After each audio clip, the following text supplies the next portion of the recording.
చాముండి చేతిలో తాడు లాగి చూసేసరికి దానికి తాయెత్తుంటుంది. అది చూసిన చాముండి ఒక్కసారిగా షాక్ అవుతుంది. ఇదేంటి తాడుకు తాయెత్తుంది అని చెప్పగానే, సింధూర ఏంటిది అని చెప్పగానే తాయెత్తు.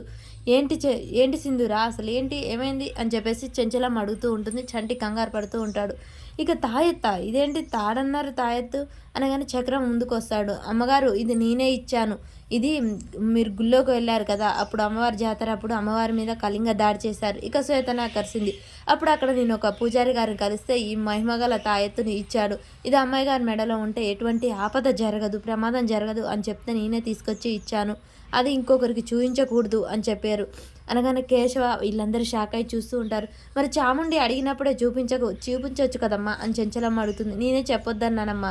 దీని గురించి ఒకరికి చెప్పినా ఒకరికి చూపించిన దాని మహిమ పోతుందంట. అందుకే అమ్మాయి గారు ఇష్టపడలేదు అని చెప్పగానే చెంచలమ్మ ఎందుకు సింధుర ఇలా చేశావు అని చెప్పేసి చాలా కంగారు పడుతూ ఇక అమ్మయ్య అన్నట్టు చూస్తూ ఉంటుంది. చాముండి మాత్రం అర్రే నేను చూసింది తాడు కాదా తాడై ఉంటే బాగుండేది అని చెప్పేసి చాముండి ఇక కంగారు పడుతూ ఉంటుంది. సింధూర అందుకే చూపించలేదత్తమ్మ దీని గురించి, ఇది తాడు కాదు తాయెత్తే అని చెప్పేసి సింధూర చెప్పి ఇక అక్కడి నుంచి అయితే వెళ్ళిపోతూ ఉంటుంది.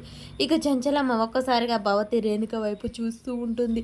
వాళ్ళిద్దరూ అయితే కంగారు పడుతూ ఉంటారు. నేలకు తలకాయ వేస్తారు చంచలమ్మ ఎక్కడ తిడుతుందో అని చెప్పేసి.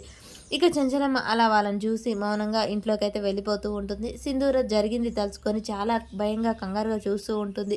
చాముండి అలా తాళి లాగటం, అప్పుడు ఆ సమయంలో తాళిబొట్టు బయటపడి ఉంటే ఏం జరుగుండేది, చంటి ప్రాణాలు పోయాయి అని చెప్పేసి కంగారు పడుతూ ఉండగానే ఇంతలో చక్రం అక్కడికి వస్తాడు. అమ్మాయి గారు కొంచెంలో ప్రమాదం తప్పిపోయింది. అవును బాబాయ్ ఆ విషయం తలుచుకుంటేనే నాకు గుండె వణికిపోతుంది.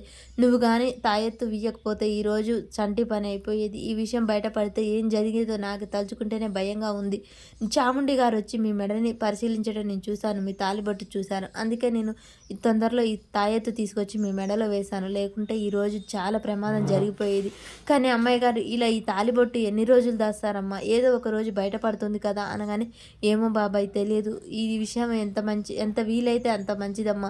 తొందరగా చెంచలమ్మ గారికి ఈ విషయం తెలిసేలాగా చేయమ్మా. లేకుంటే ఈ విషయం వేరే విధంగా బయటపడితే చాలా ప్రమాదం అని చెప్పేసి అయితే చక్రం చెప్తాడు. ఇక సింధూర ఆ విషయం గురించి అయితే ఆలోచిస్తూ ఉంటుంది.